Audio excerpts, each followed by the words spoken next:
नमस्कार साथियों, मैं दिनेश मिर्धा, उज्जवल क्लासेज नागौर से। कैसे हैं आप? आशा करता हूँ कुशल मंगल होंगे। हम राजस्थान की कला संस्कृति में मंदिर पढ़ रहे थे और मंदिरों में हमने भगवान शिव के मंदिर पढ़े हैं। और भगवान शिव के मंदिरों में आपको पता होगा, हम डूंगरपुर तक आ चुके थे और डूंगरपुर में जो भी मंदिर थे उनकी हमने चर्चा कर ली थी। उसे आगे बढ़ता हूँ। आप यदि रेगुलर पढ़ रहे हैं तो आपको समझ में आ रहा होगा, मैं बाउंड्री बाउंड्री के जिले के हिसाब से चल रहा हूँ ताकि तुम्हें सारी चीजें वो एकदम दिमाग में खाका बैठ जाए। जब ये भगवान शंकर के मंदिर हो जाएंगे तो मैं सारे मंदिर बताऊंगा आपको एक क्रम में, और सारे याद हो जाएंगे। तो देखो दोस्तों, तो हमने डूंगरपुर के बाद में मैं बात करूं तो बांसवाड़ा के अंदर एक मंदिर है। ध्यान करना दोस्तों, उसका नाम है दोस्तों अर्थुना का शिव मंदिर। अर्थुना का शिव मंदिर, केवल नाम याद रख लेना, अर्थुना का शिव मंदिर। तो आपको पता होना चाहिए दोस्तों, अर्थुना का शिव मंदिर कौन से स्थान पर है। तो दिमाग में रखना दोस्तों, एक जगह है उसका नाम है अर्थुना। और ये अर्थुना दोस्तों, बात कर लेता हूं इसका प्राचीन नाम। अर्थुना का कई बार ऐसे सवाल पूछ लेते हैं, अर्थुना का प्राचीन नाम क्या है।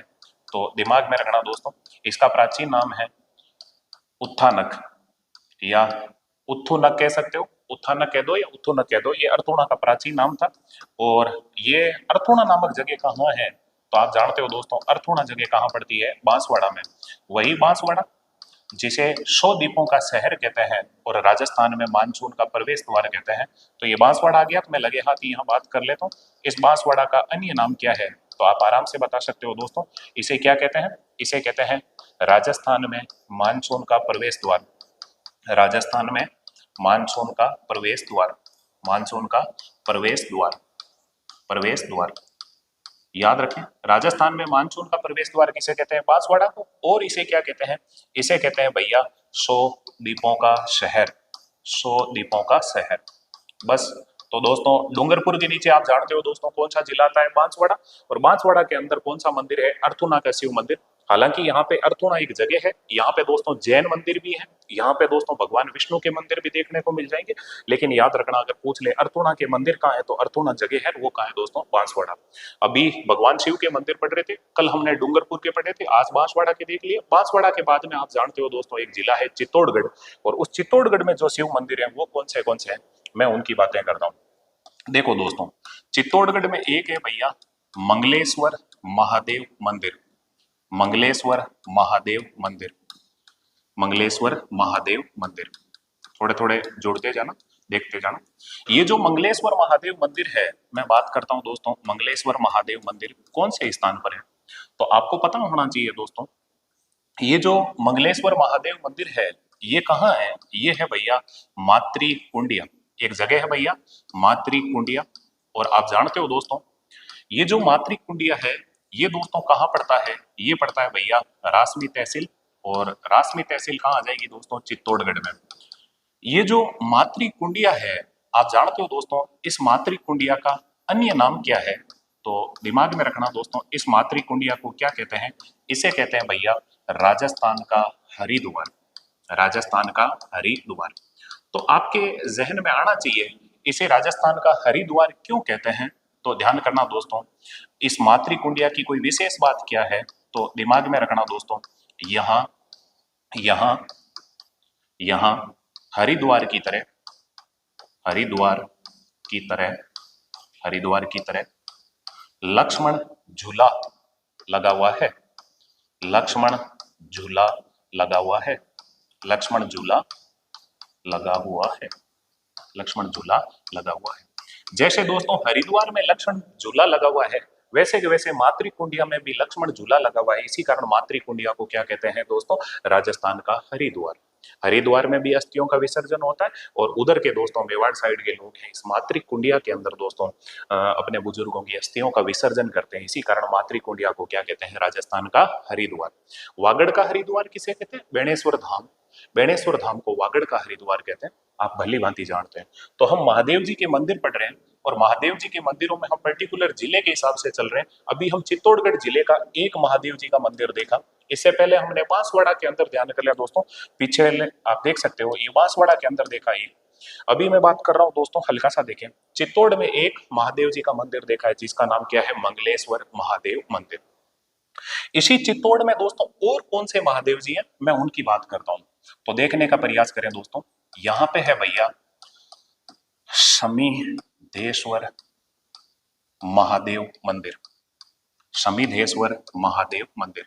मैं चित्तौड़ के मंदिरों में बात कर रहा हूं, भगवान शंकर के मंदिर ले रहा हूं, तो ध्यान करना दोस्तों। ये चित्तौड़ का दूसरा मंदिर देख रहे हैं, भगवान शिव का मंदिर, शमीदेश्वर महादेव मंदिर। बात करें दोस्तों, ये जो शमीदेश्वर महादेव मंदिर है, इसके बारे में आपको पता होना चाहिए दोस्तों। ये शमीदेश्वर महादेव मंदिर कौन से स्थान पर है, तो आपको पता होगा दोस्तों। ये शमीदेश्वर महादेव मंदिर कहाँ है भैया? चित्तौड़ में। चित्तौड़ में। आपसे पूछ ले ये शमीदेश्वर महादेव मंदिर किसके समीप है, तो दिमाग में रखना दोस्तों, ये समीप है भैंसरोडगढ़ के। भैंसरोडगढ़ भैया ये एक दुर्ग है, भैंसरोडगढ़ दुर्ग, जो चित्तौड़ में पड़ता है। और भैंसरोडगढ़ को क्या कहते हैं, तो आप जानते हो दोस्तों, इसे कहते हैं राजस्थान का वेलोर। राजस्थान का वेलोर। भैया ध्यान करना, भैंसरोडगढ़ दुर्ग का जब भी सवाल पूछता है, यही पूछते हैं भैंसरोडगढ़ दुर्ग को और क्या कहते हैं? राजस्थान का वेलोर। और दिमाग में रखना दोस्तों, भैंसरोडगढ़ दुर्ग कैसा है, तो ये ओदक श्रेणी का दुर्ग है, यानी कि जल दुर्ग है। और भैंसरोडगढ़ दुर्ग कौन सी नदियों के संगम पर है, तो आपको पता होना चाहिए, चंबल और ब्राह्मणी। चंबल और ब्राह्मणी। भैंस को बोल रहे हो चबा, चबा, चे से चंबल, बे से ब्राह्मणी, चे से चंबल, बा से ब्राह्मणी। तो चंबल और ब्राह्मणी नदियों के संगम पर भैंसरोडगढ़ दुर्ग है। और उसी भैंसरोडगढ़ दुर्ग के पास में कौन सा मंदिर बना हुआ है? शमीदेश्वर महादेव मंदिर। मैं बात करता हूं दोस्तों, ये जो शमीदेश्वर महादेव मंदिर है, ध्यान करना दोस्तों, इसका प्राचीन नाम, इस शमीदेश्वर महादेव मंदिर का प्राचीन नाम क्या था, तो दिमाग में रखें दोस्तों। इसका जो प्राचीन नाम था, वो नाम क्या था, तो इसका प्राचीन नाम था भैया त्रिभुवन शिव नारायण मंदिर। त्रिभुवन शिव नारायण मंदिर। त्रिभुवन शिव नारायण मंदिर। नारायण मंदिर। हकीकत में ये जिसे हम शमीदेश्वर मंदिर कहते हैं, शमीदेश्वर महादेव कहते हैं, ये इनका पहले नाम क्या था? त्रिभुवन शिव नारायण मंदिर। तो दोस्तों ये जो जो प्राचीन मंदिर है ना, त्रिभुवन शिव नारायण मंदिर, इसका जो निर्माता था, उसका निर्माता का नाम क्या था, तो दिमाग में रखना। ये जो त्रिभुवन शिव नारायण मंदिर है, ये मंदिर बनाने वाला कौन था, तो दिमाग में रखे, ये मंदिर बनाया था भैया भोज परमार ने। भोज परमार ने।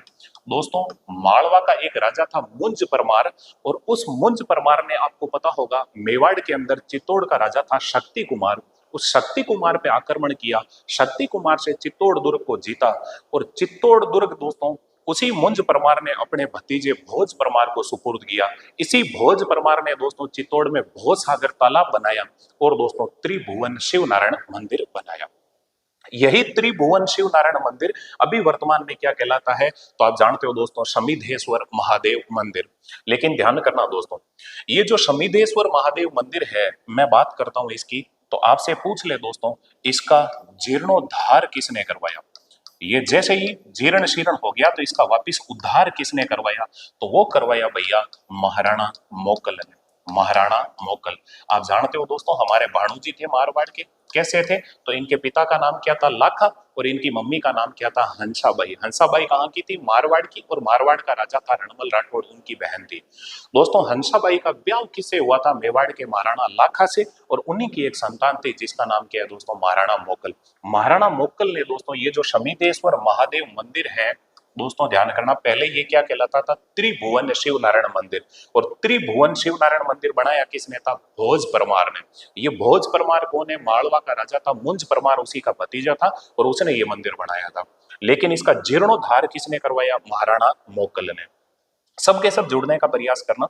ये जो मैं बात कर रहा हूँ शमीदेश्वर महादेव मंदिर की, थोड़ा सा जुड़ने का प्रयास करें दोस्तों। ये जो शमीदेश्वर महादेव मंदिर है ना, इसका वर्तमान नाम, वर्तमान नाम, इसे वर्तमान में क्या कहते हैं, तो आप ध्यान देना दोस्तों, मोक्कल ने बनाया और शमीदेश्वर महादेव मंदिर कहते हैं। इसी कारण इसको वर्तमान में क्या कहेंगे? इसे वर्तमान में कहते हैं मोक्कल का शमीदेश्वर मंदिर। मोक्कल का शमीदेश्वर मंदिर। मोक्कल का शमीदेश्वर मंदिर। दिमाग में रखना, मोक्कल ने बना दिया इसको, इसीलिए इसे कहते हैं मोक्कल का शमीदेश्वर मंदिर। दोस्तों पहले नाम क्या था? त्रिभुवन, त्रिभुवन शिव नारायण मंदिर। मोक्कल के शमीदेश्वर मंदिर का ही पहले नाम क्या था? त्रिभुवन शिव नारायण मंदिर। अब मैं बात करता हूं दोस्तों, इसमें मूर्ति, दिमाग में रखना दोस्तों, इसमें मूर्ति किसकी है, तो ध्यान कर लें दोस्तों, भगवान शिव की त्रिमुखी प्रतिमा, भगवान शिव की त्रिमुखी प्रतिमा, तीन मुंह वाली भगवान शिव की त्रिमुखी प्रतिमा। भैया ध्यान देना, भगवान शिव की तीन मुख वाली प्रतिमा है। तीन मुख कैसे? तो दिमाग में रखना दोस्तों, शरीर एक है और इसमें तीन मुंह है, और वो कौन कौन है तो दिमाग में रख ले। एक तो है दोस्तों ब्रह्मा, एक कौन है दोस्तों विष्णु, और एक कौन है दोस्तों महेश। ब्रह्मा विष्णु महेश, इन तीनों की ये जो त्रिमूर्ति है, ये दोस्तों किस मंदिर में है तो वो है दोस्तों मोकल का समिधेश्वर मंदिर। सीधा बोल सकते हो इसको, मोकल का समिधेश्वर मंदिर। और मोकल के समिधेश्वर मंदिर का पहले नाम क्या था? त्रिभुवन शिव नारायण मंदिर। और ये त्रिभुवन शिव नारायण मंदिर बनाया किसने था? भोज परमार ने। मेरे हिसाब से याद रह जाएगा, इससे ज्यादा यहाँ से कुछ नहीं पूछेंगे। मोकल का समिधेश्वर मंदिर है कहाँ दोस्तों? चित्तौड़ में। वापिस देखें, चित्तौड़ में आपने कौन सा मंदिर देखा? एक तो देखा मंगलेश्वर महादेव मंदिर, और कौन सा देखा दोस्तों? मोकल का समिधेश्वर महादेव मंदिर। ऐसे ही मैं चित्तौड़ के अंदर एक महादेव जी और है, और मैं उनकी बात कर लेता हूँ। हल्का सा देखें दोस्तों, यहाँ पे एक मंदिर है भैया चित्तौड़ के अंदर ही, तीसरा महादेव जी का मंदिर ले रहे हैं, और उसका नाम है भैया बाडोली का शिव मंदिर। बाडोली का शिव मंदिर, दिमाग में रखना दोस्तों। ये जो बाडोली का शिव मंदिर है दोस्तों, इसका अन्य नाम क्या है? बाडोली के शिव मंदिर का अन्य नाम, तो दोस्तों बाडोली का शिव मंदिर है ना, एक घाटी के अंदर बना हुआ है। इसी कारण दोस्तों इन्हें कहते हैं घाटेश्वर महादेव मंदिर। घाटेश्वर महादेव मंदिर, दिमाग में रखना दोस्तों, घाटेश्वर महादेव मंदिर।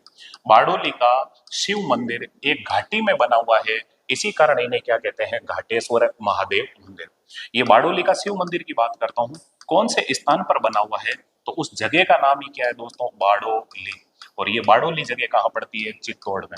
देखो भैया चित्तौड़ में आपने तीसरा मंदिर पढ़ रहे हो महादेव जी का, एक है दोस्तों मंगलेश्वर महादेव मंदिर, मंगलेश्वर महादेव मंदिर, एक है मोक्कल का शमिधेश्वर मंदिर, और एक है दोस्तों बारडोली का शिव मंदिर। मैं बात करता हूं दोस्तों, ये जो बारडोली का शिव मंदिर है, इसके दोस्तों निर्माता कौन थे तो आपको पता होना चाहिए। ये जो बारडोली का शिव मंदिर है, इसके जो निर्माता हैं वो कौन है तो दिमाग में रखना दोस्तों, एक होणों का राजा था, होण राजा। होण एक जाति है विदेशी, आपको पता होगा। होण राजा तोरमान, तोरमान, ये होणों का राजा है तोरमान। होण राजा तोरमान के पुत्र, इसका एक बेटा है जो भी राजा बना था, पुत्र मिहिर कुल, उसका नाम क्या है भैया? मिहिर कुल। देखो भैया होणों का राजा है तोरमान, और उसी का बेटा कौन है दोस्तों? मिहिर कुल। होणों के राजा तोरमान का बेटा है मिहिर कुल, और मिहिर कुल ने ही, ध्यान कर लें दोस्तों, कौन सा मंदिर बनाया है? बारडोली का शिव मंदिर। बारडोली का शिव मंदिर, बारडो नहीं हो, बारडोली, बारडोली, ये बारडो नहीं है, ध्यान करना दोस्तों। बारडोली का शिव मंदिर घाटी में बना होने के कारण इसे क्या कहते हैं? घाटेश्वर महादेव मंदिर। सुनो दोस्तों, आपने एक बात जरूर सुनी होगी दोस्तों, मेवाड़ का इतिहास अगर पढ़ा हो तो आपने ये जरूर पढ़ा होगा। एक दोस्तों आहड़ को राजधानी बनाने वाला मेवाड़ का राजा था, जिसका नाम था अल्लटिया आलूराव। अल्लटिया आलूराव, याद रखना। वो आलू गया दोस्तों विदेश, और विदेश से लाया भालू। भालू कौन? तो हुण राजकुमारी हरिया देवी। हुणों की एक राजकुमारी थी हरिया देवी, और हरिया देवी से ब्याह किसने किया था? उसका नाम है अल्लटिया आलूराव। तो मेवाड़ का वह राजा जिसने इंटरनेशनल ब्याह किया, वो कौन था दोस्तों? तो उसका नाम था अल्लटिया आलूराव। तो मैं यही बात कर लेता हूं, हालांकि देखने का प्रयास करें। हुण राजकुमारी, हुण राजकुमारी हरिया देवी, हुण राजकुमारी हरिया देवी, दिमाग में रखना दोस्तों। हुणों की एक राजकुमारी है जिसका नाम है हरिया देवी। हरिया देवी से विवाह, तो हुण राजकुमारी हरिया देवी से विवाह किसने किया? तो मारवाड़ का नहीं, मेवाड़ का एक राजा है जिसका नाम क्या है दोस्तों? अल्लट। अल्लट को कहते हैं आलूराव, वही अल्लट या आलूराव जिसने मेवाड़ में नौकरशाही व्यवस्था की स्थापना की थी। वही अल्लट या आलूराव जिसने दोस्तों आहड़ को राजधानी बनाया था। वही अल्लट या आलूराव जिसने दोस्तों आहड़ के अंदर वरहा मंदिर बनाया था। और वही अल्लट या आलूराव जिसने हुण राजकुमारी हरिया देवी से विवाह किया था। ये मेवाड़ के इतिहास में आप भली भांति पढ़ते हो। खैर जो भी हो दोस्तों, जुड़ने का प्रयास करना। ये जो बारडोली का शिव मंदिर है, घाटी में बना होने के कारण इन्हें क्या कहते हैं? घाटेश्वर महादेव मंदिर। कौन से स्थान पर है? बारडोली चित्तौड़गढ़ में। और इसका निर्माता कौन है? हुण राजा तोरमान का पुत्र है जिसका नाम क्या है? मिहिर कुल। और आपसे पूछ ले, हुण राजकुमारी हरिया देवी से विवाह किसने किया था? अल्लटिया आलूराव ने, जो कहाँ का राजा है दोस्तों? मेवाड़ का राजा है। ये जो बारडोली का शिव मंदिर है, यहां ध्यान कर लें दोस्तों, समूह है, कितने मंदिरों का समूह है, तो दिमाग में रखना दोस्तों, यहाँ पे कुल छोटे बड़े 9 मंदिर हैं। लेकिन आपसे पूछ ले दोस्तों, इन 9 मंदिरों में ध्यान कर लें दोस्तों, प्रमुख मंदिर, तो दोस्तों ध्यान कर लें वो जो प्रमुख मंदिर है वो कौन सा मंदिर है, तो जो प्रमुख मंदिर है उसी का नाम है दोस्तों, ध्यान करना, घाटेश्वर महादेव मंदिर। जो प्रमुख मंदिर है वो शिव जी का मंदिर है, और वो दोस्तों क्या कहलाता है, घाटी में बना, इसी कारण वो कहलाता है घाटेश्वर महादेव मंदिर। मेरे हिसाब से दिमाग में रह जाएगा, घाटेश्वर महादेव मंदिर। ये जो बारडोली का शिव मंदिर है ना, इसकी मैं बात करता हूं दोस्तों, आगे वाला पेज ले लेते हैं दोस्तों। ये जो बारडोली का शिव मंदिर है, ये घाटेश्वर महादेव मंदिर है, ये दोस्तों किस शैली में बना हुआ है, तो दिमाग में रखना दोस्तों, ये भी मंदिर बना हुआ है महामारू शैली में, महामारू शैली में। लेकिन ये जो बारडोली का शिव मंदिर है ना, इसकी खास बात क्या है, इसको दोस्तों प्रकाश में लाए, इस मंदिर को प्रकाश में लाए।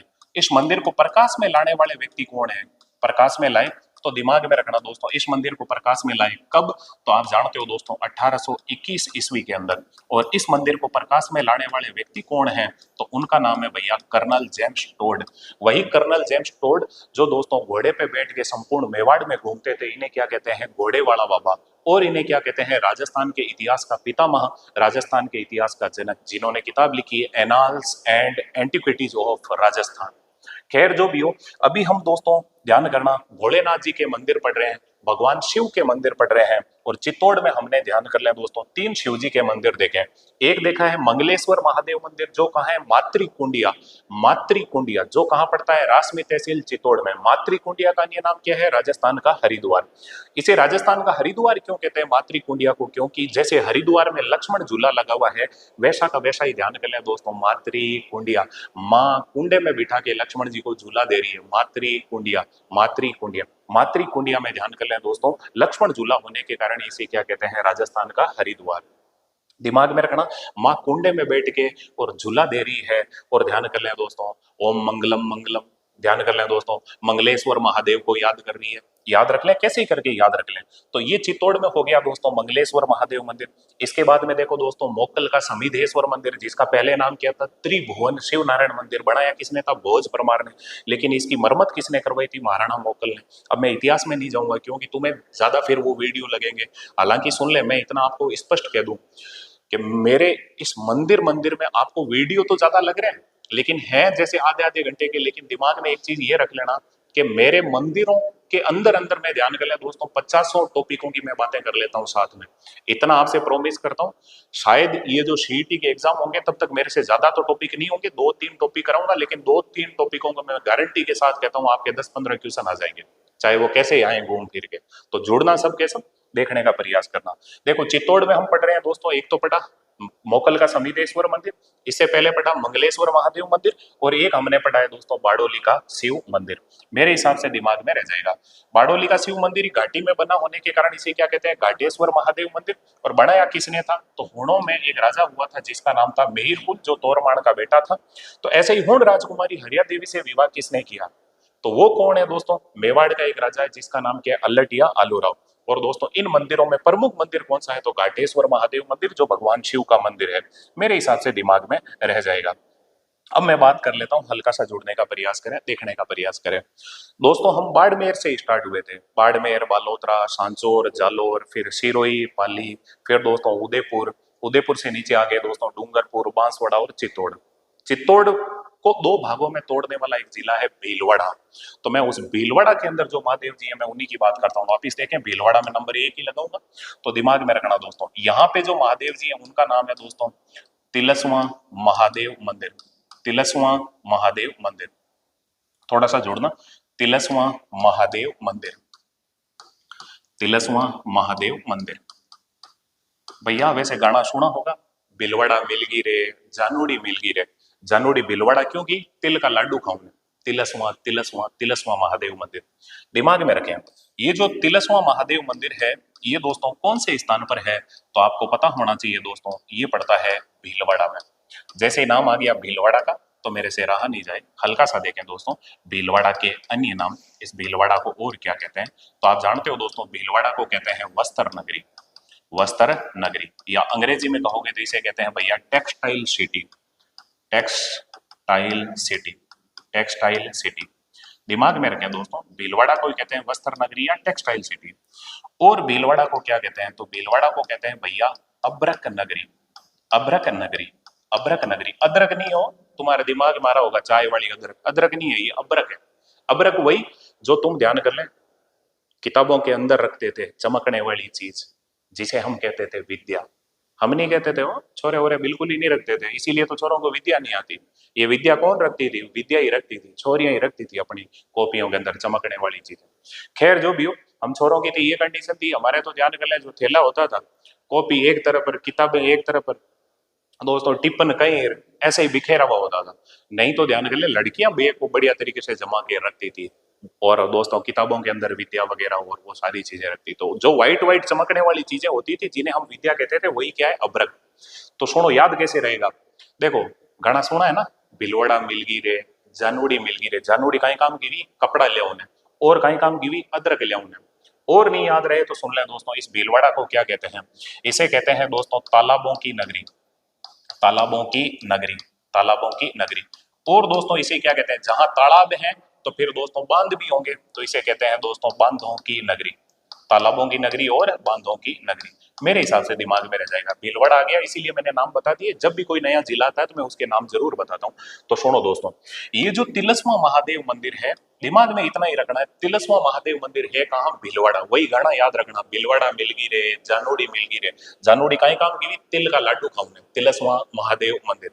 अब मैं बात करता हूँ, ये जो तिलस्मा महादेव मंदिर है, इसकी विशेषता तो आपको पता होना चाहिए दोस्तों। ये जो तिलस्मा महादेव मंदिर है ना, तो दिमाग में रखें दोस्तों, यहाँ यहाँ कुष्ठ रोग, कुष्ठ रोग व चर्म रोग, चर्म रोग का इलाज होता है, का इलाज होता है, इलाज होता है, इलाज होता है। सुन ले दोस्तों, हल्का सा देखने का प्रयास करें। यहाँ एक कुंड है, तालाब है, और लोग यहाँ महादेव जी की जाते हैं, उस कुंड में नहाते हैं, तालाब में नहाते हैं। पता नहीं उस पानी में क्या मिला हुआ है, जिसकी वजह से ध्यान कर लें दोस्तों, अगर कोई खुजली हो किसी के, या दोस्तों ध्यान कर लें शारीरिक कोई बीमारी हो, तो वो दोस्तों इस कुंड में तालाब में नहाने से ठीक हो जाता है। तो दिमाग में रखना दोस्तों, चर्म रोग, चर्म रोग, चर्म रोग, कुष्ठ रोग ठीक किस कहाँ पे होते हैं, तिलस्मा महादेव मंदिर में। दिमाग में रखें दोस्तों। लेकिन ये कुष्ठ रोग की मैंने बात कर ली, तो आपको जरूर ये पता होना चाहिए दोस्तों, कुष्ठ रोग निवारक देवता कौन है। मैं यही बात कर लेता हूं, हल्का सा देखें दोस्तों, थोड़ा सा देखने का प्रयास करें। कुष्ठ रोग निवारक देवता, कुष्ठ रोग निवारक देवता। आप भली भांति जानते हैं दोस्तों, कुष्ठ रोग निवारक देवता कौन है, तो रामसा पीर रामदेव जी। हालांकि मैंने लोक देवता भी पढ़ा है, नहीं है पढ़ाऊंगा, शानदार तरीके से याद हो जाएंगे। देखो, तो ऐसे ही मैं बात कर लेता हूँ, बीमारियों की बात आ गई तो आपसे पूछ ले दोस्तों, हैजा रोग निवारक देवता। आप आराम से बता सकते हो दोस्तों, हैजा रोग निवारक देवता भी कौन है, रामदेव जी, रामदेव जी। लेकिन दोस्तों अगर आपसे पूछ ले प्लेग रक्षक देवता, दिमाग में रखना दोस्तों, प्लेग रक्षक देवता। तो दिमाग में रखना दोस्तों, प्लेग रक्षक देवता आपसे पूछ ले तो वो कौन है, पाबूजी, पाबूजी, पाबूजी। पे से प्लेग, पे से पाबूजी, पे से प्लेग, पे से पाबूजी। लेकिन आपसे पूछ ले बाला रोग निवारक देवता, नारू रोग निवारक देवता, वो कौन है, वो है दोस्तों तेजाजी, तेजाजी। काला और बाड़ा के देवता कहते हैं, लोक देवताओं में बढ़िया तरीके से पढ़ाऊंगा। चेचक निवारक देवी कौन है, तो तुम जानते हो दोस्तों, शीतला माता। तो ऐसे ध्यान करना दोस्तों, पुराने ये देवी देवता थे ना, यही पहले ध्यान करना दोस्तों, सर्जन थे, यही एमबीबीएस किए हुए थे, सब डॉक्टर यही थे। खैर इधर देखें, हमें क्या करना, जुड़े दोस्तों। आपने देखा है दोस्तों, तिलस्मा महादेव मंदिर जो कहाँ है, भीलवाड़ा, और यहाँ पे इलाज किसका होता है, कुष्ठ रोग का, चर्म रोग का इलाज होता है। मेरे हिसाब से याद रह जाएगा। तो दोस्तों अभी हमने महादेव जी के मंदिर में जो भी बातें की है, मेरे हिसाब से आपके दिमाग में आ रही होगी। मैंने सबसे पहले आज जो आपने देखा अर्थुणा का शिव मंदिर, जो कहाँ है दोस्तों, बांसवाड़ा। अर्थुणा के शिव मंदिर के बाद में आपने देखा है दोस्तों, चित्तौड़ के अंदर वो देखा है मंगलेश्वर महादेव मंदिर, जो कहाँ है दोस्तों, तो मातृकुंडिया चित्तौड़ में। और आपने देखा है मोकल का समिधेश्वर मंदिर, जो कहाँ है दोस्तों, चित्तौड़ में, भैंसरोडगढ़ के समीप है। इसके अलावा आपने देखा है बारडोली का शिव मंदिर या घाटेश्वर महादेव मंदिर, जो भी कहाँ है दोस्तों, चित्तौड़ में। ये महादेव जी के मंदिर देखें। अब मैं और आगे बढ़ता हूँ, हल्का सा जुड़ने का प्रयास करें दोस्तों। अब मैं चलूं तो दोस्तों ध्यान करना, आपके अगर जिले दिमाग में हैं तो अपने आप ही दिमाग में आ रहा होगा, चित्तौड़ के आगे जो जिला आता है उस जिले का नाम क्या है, तो तुम्हारे दिमाग में अपने आप आ रहा होगा, और वो जिला है झालावाड़। और झालावाड़ में ध्यान कर लें दोस्तों, जो महादेव जी हैं वो कौन से हैं, तो दिमाग में रखो, शीतलेश्वर महादेव मंदिर, शीतलेश्वर महादेव मंदिर। तो थोड़ा सा दिमाग में रखना दोस्तों, आज छोटे छोटे ही मंदिर है, मैं उनकी चर्चा कर देता हूँ, हल्का सा देखें दोस्तों। शीतलेश्वर महादेव मंदिर कौन से स्थान पर है, उससे पहले एक बात और कर लूं, ये जो शीतलेश्वर महादेव मंदिर है, इनका अन्य नाम क्या है, तो दिमाग में रखना दोस्तों, शीतलेश्वर महादेव मंदिर को और क्या कहते हैं, तो इन्हें कहते हैं भैया चंद्रमौलेश्वर महादेव मंदिर, चंद्रमौलेश्वर महादेव मंदिर, चंद्रमौलेश्वर महादेव मंदिर।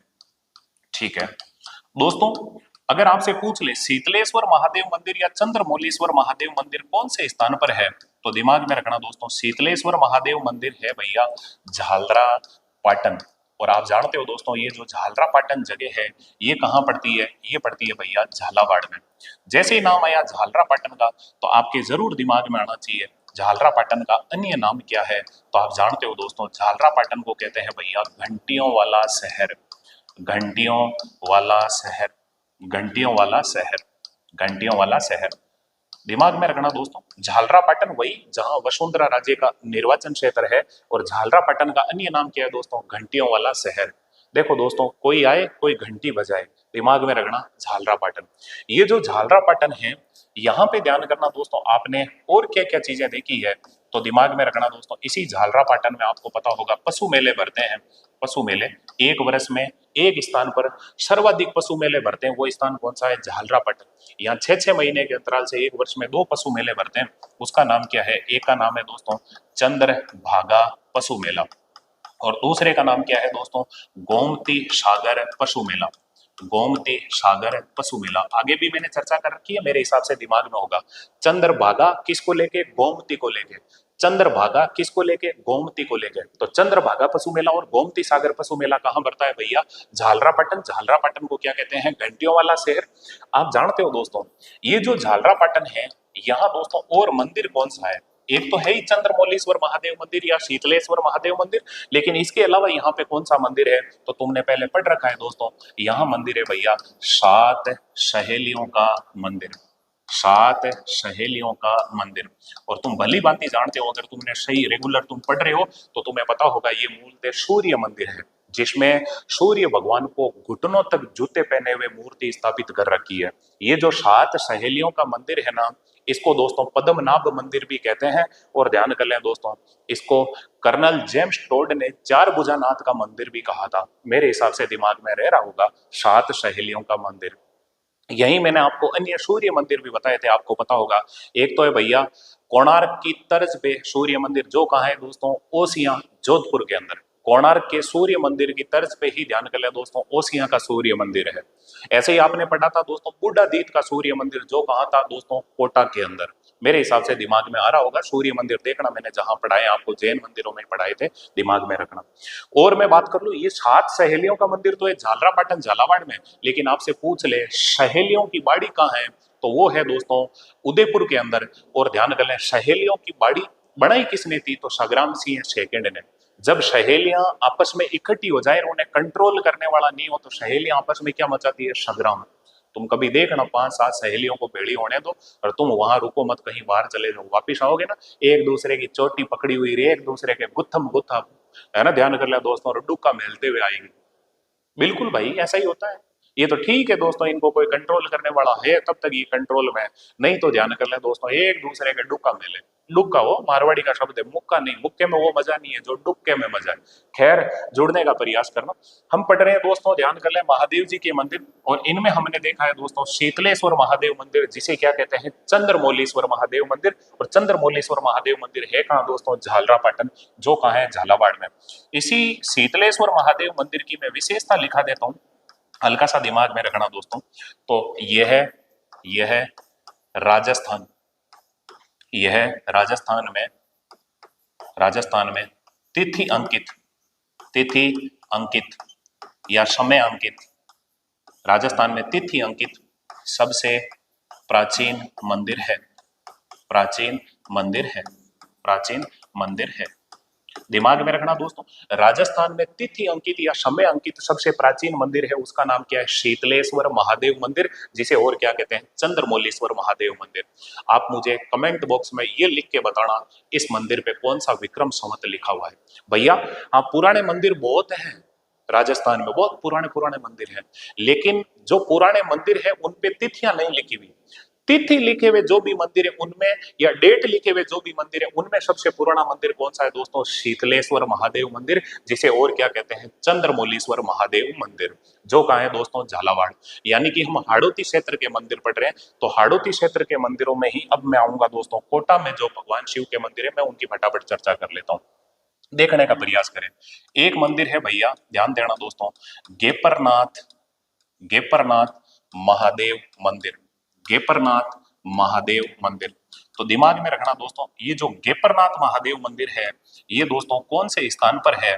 तो दिमाग में रखना दोस्तों, गेपरनाथ महादेव मंदिर का है भैया कोटा, कोटा, कोटा, कोटा।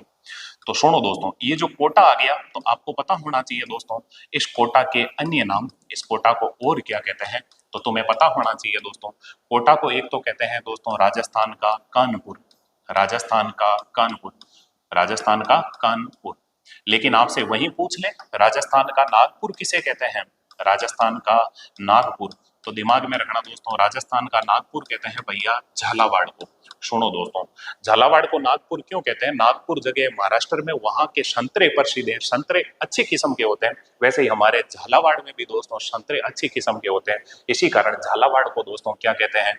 राजस्थान का नागपुर। मेरे हिसाब से दिमाग में रह जाएगा, कानपुर, कोटा, नागपुर, झालावाड़, और कोटा को शिक्षा नगरी भी कहते हैं।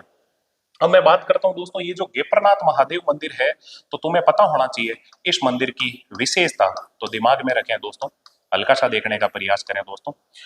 यहां शिवलिंग पर, शिवलिंग पर, शिवलिंग पर एक जलधारा, जलधारा प्रवाहित होती है, प्रवाहित होती है, प्रवाहित होती है, होती है। अब गैप है, जगह है, तो उस गैप में एक जल धारा प्रवाहित होती रहती है, ऐसे याद रख लेना, गैप गैप गैप। सुन ले, ये कौन सा मंदिर है? अच्छा अच्छा, मैंने रे कर दिया ना, इधर देखो भैया, गेरनाथ, सॉरी, ये मंदिर है भैया गेपरनाथ, बोला तो गेपरनाथ ही था, दिमाग में रखना, गेपरनाथ महादेव मंदिर। सुन ले दोस्तों, अब मैं बात कर रहा हूं दोस्तों, ये जो गेपरनाथ महादेव मंदिर है, एक तो विशेषता देखिए, यहाँ शिवलिंग पर एक जलधारा प्रवाहित होती है, और देख लें दोस्तों, यह राजस्थान में, राजस्थान में गुप्त काल में निर्मित मंदिर है, राजस्थान में गुप्त काल में निर्मित मंदिर है। गुप्त काल की बात करूं तो इसका समय भैया 275 ईस्वी से लेके, ध्यान करना दोस्तों, 550 ईस्वी।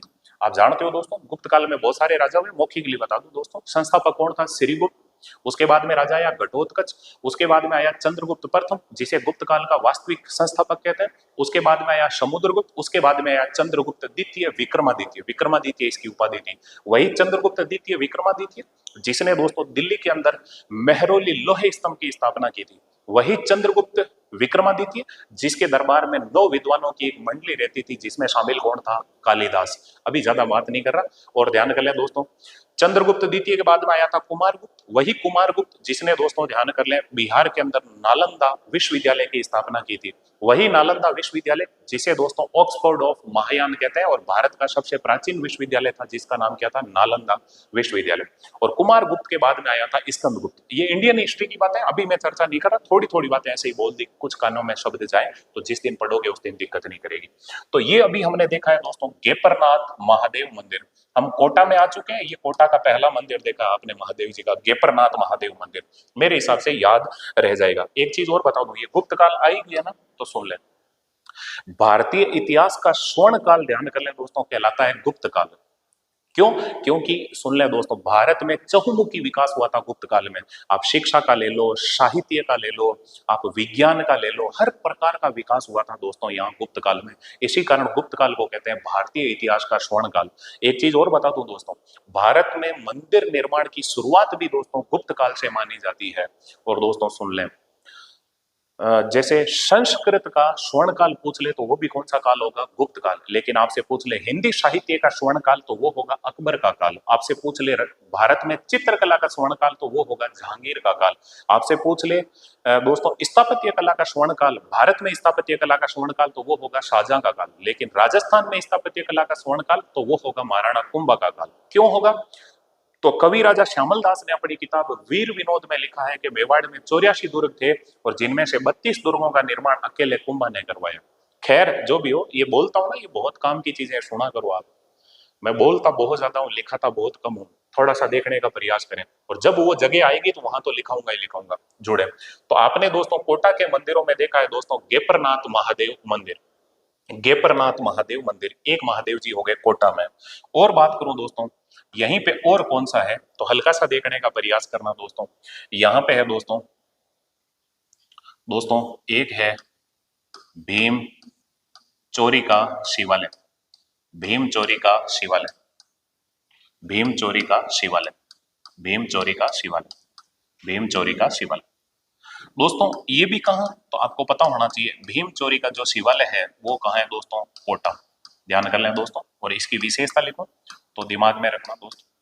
विशेषता, विशेषता में यही याद रखना है दोस्तों, इसे इसे भीम का, महाबली भीम थे ना पांडवों में, तो इसे भीम का मंडप, मंडप ब्याह वाला मंडप भी कहते हैं। भीम का मंडप भी को छोड़ो, मंडप कहते हैं, कहते हैं। अब सुन ले दोस्तों, मंडप मतलब वही चौरी बनी थी। ऐसा कहते हैं कि भीम की जब शादी हुई थी तो दोस्तों यहीं पे हुई थी। इसी कारण दोस्तों ये जो भीम चोरी का शिवालय है ये कहाँ दोस्तों? कोटा। और ध्यान कर ले दोस्तों, इसे भीम का मंडप भी कहते हैं। देखो कोटा के अंदर 3-4 शिव मंदिर है, मैं उनकी बात कर लेता हूँ। एक हो गया दोस्तों भीम चोरी का शिवालय, एक हो गया दोस्तों गेपरनाथ महादेव मंदिर। ऐसे ही मैं बात करता हूँ दोस्तों, एक है भैया कछुआ का शिव मंदिर, कंछुआ होगा तो कंछुआ का शिव मंदिर, कंछुआ का शिव मंदिर। जोड़ने का प्रयास करें दोस्तों, कोटा के मंदिर देख रहे हैं, कंछुआ का शिव मंदिर, तो देखने का प्रयास करें। ये जो कंछुआ का शिव मंदिर है इसकी मैं बात करता हूं, हल्का सा देखने का प्रयास करना दोस्तों, थोड़ा सा जोड़ने का प्रयास करें। ये जो कंछुआ का शिव मंदिर है ये कौन से स्थान पर है, तो तुम आराम से बता सकते हो दोस्तों, ये कहां होगा? कोटा में। आराम से दिमाग में रह जाएगा। इस मंदिर की विशेषता क्या है? विशेषता, विशेषता तो दिमाग में रखना दोस्तों, यहां यहां सहस्त्र शिवलिंग, सहस्त्र शिवलिंग यानी कि 1000 शिवलिंग, सहस्त्र शिवलिंग, सहस्त्र शिवलिंग पाए जाते हैं। यहां सहस्त्र शिवलिंग पाए जाते हैं, पाए जाते हैं। मेरे हिसाब से दिमाग में रह जाएगा। इसकी पहली विशेषता बता रहा हूं, यहाँ पे सहस्त्र शिवलिंग है मतलब 1000 शिवलिंग देखने को मिल जाएंगे। और देखो दोस्तों, यहां यहां 108 मुखी शिवलिंग स्थित है। एक ऐसा शिवलिंग है, 108 मुखी शिवलिंग स्थित है। मेरे हिसाब से दिमाग में रह जाएगा। इसके अलावा दोस्तों एक बात और क्या है, कुछ नहीं 1000 शिवलिंग है उनमें एक ऐसा शिवलिंग है जिसके 108 मुख है। और यहाँ क्या है, तो ध्यान करना दोस्तों, यहाँ कण्व ऋषि का आश्रम था, कण्व ऋषि का आश्रम था, आश्रम था।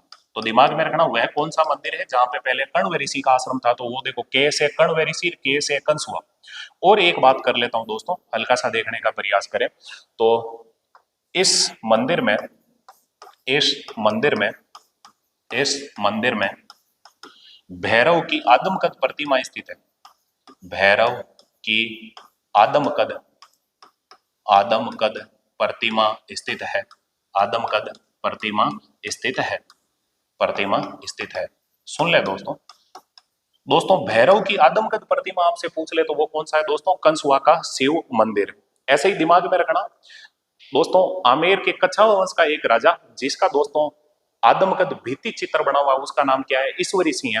और ईश्वरी सिंह का भित्ति चित्र बनाया किसने था? साहेब राम ने, साहेब राम ने। तो दोस्तों अभी आप देखो दोस्तों, कोटा के अंदर भगवान शिव के मंदिर देख रहे थे, और ध्यान कर लें ये तीसरा मंदिर देखा था। एक छोटा सा और मंदिर ले लेते हैं लगे हाथी, ताकि कोटा के मंदिर कंप्लीट हो जाए और यहीं पे देखने का प्रयास करें दोस्तों। इसी कोटा के अंदर एक शिव जी का मंदिर है और उसका नाम क्या है, तो दिमाग में रखना दोस्तों, वहां है, वो मंदिर है भैया चार चौमा का शिवालय, चार चौमा का शिवालय, चार चौमा का शिवालय। थोड़ा सा जोड़ दो। ये दोस्तों चार चौमा का शिवालय कौन से स्थान पर है? तो आराम से नॉर्मली आपको पता है दोस्तों, कहाँ है भैया? कोटा दोस्तों। और यहां ध्यान कर ले दोस्तों, प्रतिमा तो नॉर्मल सी बात है भगवान शिव की होगी दोस्तों। प्रतिमा किसकी होगी? तो आप आराम से बता सकते हो दोस्तों, यहाँ प्रतिमा किसकी होगी दोस्तों? भगवान शिव की। मैं शॉर्ट में ही लिख रहा हूँ शिव की, लेकिन ये प्रतिमा कैसी होगी? तो आप आराम से बता सकते हो दोस्तों, ये कैसी प्रतिमा होगी? तो चार चौमा मतलब चार नाम आ रहा है, इसका मतलब ध्यान कर ले भगवान शिव की दोस्तों चतुर्मुखी प्रतिमा है। चतुर्मुखी प्रतिमा है, चतुर्मुखी प्रतिमा, आराम से याद रह जाएगा। लेकिन अब चार मुख की बात आ गई तो आपसे अगर पूछ ले तो दिमाग में रखना दोस्तों, मैं लगे हाथ ही बात कर लेता हूँ। चौमुखा जैन मंदिर, दिमाग में रखना, चार मुख की बात आ गई तो चौमुखा जैन मंदिर वो कहाँ पे था? तो आप भली भांति जानते हो दोस्तों, वो कौन सा था भाई? रणकपुर का जैन मंदिर। रणकपुर का जैन मंदिर मेरे हिसाब से दिमाग में रह जाएगा। तो भैया आज देखो छोटे छोटे शिव जी के मंदिर थे और मैंने उन सभी मंदिरों को लेने का प्रयास किया है। और देखो कोटा में जो भी शिव जी के मंदिर थे तो मैं उनको याद करवाने का प्रयास करता हूँ। वो कैसे याद रहेंगे? देखो भैया, ये है कोटा, आप जानते हो ना दोस्तों, खेड़ी और कोटा के बारे में तो जानते होंगे, कोटा कोटा कोटा। तो वो जो कोटा है, देखो दोस्तों हल्का सा देखो, कोटा में जो भी शिव जी के मंदिर है अभी याद हो जाएंगे। कैसे याद होंगे? तो सुनो, देखो एक तो है भैया भीम चोरी का शिवालय, भीम चोरी का शिवालय, प्लीज ध्यान देना, भीम चोरी का शिवालय। एक तो हो गया भीम चोरी का शिवालय। और यहाँ पे कौन सा है? और यहाँ पे है भैया गेपरनाथ महादेव मंदिर, गेपरनाथ महादेव मंदिर, गेपरनाथ महादेव मंदिर। और यहाँ पे कौन सा है? तो आप जानते हो दोस्तों, हल्का सा देखें, यहाँ पे है भैया कंसुआ का शिव मंदिर, कंसुआ का शिव मंदिर, कंसुआ का शिव मंदिर। कोटा की बात कर रहा हूँ। और ध्यान कर ले, ये सब आपने अभी पढ़ लिया। और यहाँ पे कौन सा है? तो दिमाग में रखना दोस्तों, और है भैया चार चौमा का शिवालय, चार चौमा का शिवालय, चार चौमा का शिवालय। सुन लो दोस्तों, इसको नाम चार चौमा का शिवालय क्यों पड़ा? तो आप आराम से जानते हो दोस्तों, इसमें भगवान शिव की चार मुख वाली प्रतिमा, इसी कारण ध्यान कर लें दोस्तों, शिव जी एक साथ चार चुम्मा ले रहे हैं, याद रखने के लिए बात कह रहा हूँ। चार मुख वाली प्रतिमा है, इसी कारण इसे कहते हैं चौमुखा शिव मंदिर या चार चौमा का शिवालय। रह जाएगा दिमाग में। देखो याद कैसे रखोगे? सुनो, ये कोटा है, कोटा बचपन में लुकमी चढ़ी खेली होगी, दिमाग में रखना। भीम ने चोरी से गेप में, इस कोटा के पीछे, भीम ने चोरी से गेप में कसुआ से चार चूमा लिए। भीम ने चोरी से गेप में कसुआ से चार चूमा लिए। अदर मत लेना हो कि मां साहब जी तो चूमा दिलवा रहे हैं, मैं चूमा याद करवाने के लिए दिलवा रहा हूं। ध्यान कर लें दोस्तों, हल्का सा देखें, कोटा है कोटा, इसके पीछे गेप है, और गेप में देखो भीम ने चोरी से, छिपके से, भीम ने चोरी से गेप में कसुआ से चार चुम्मा लिए। ये सब के सब मंदिर कहाँ है दोस्तों? कोटा। मेरे हिसाब से याद रह जाएगा। ओके दोस्तों, आपने मुझे इतना झेला, इसके लिए बहुत बहुत धन्यवाद, शुक्रिया। मुखातिब होंगे कल। Thank you.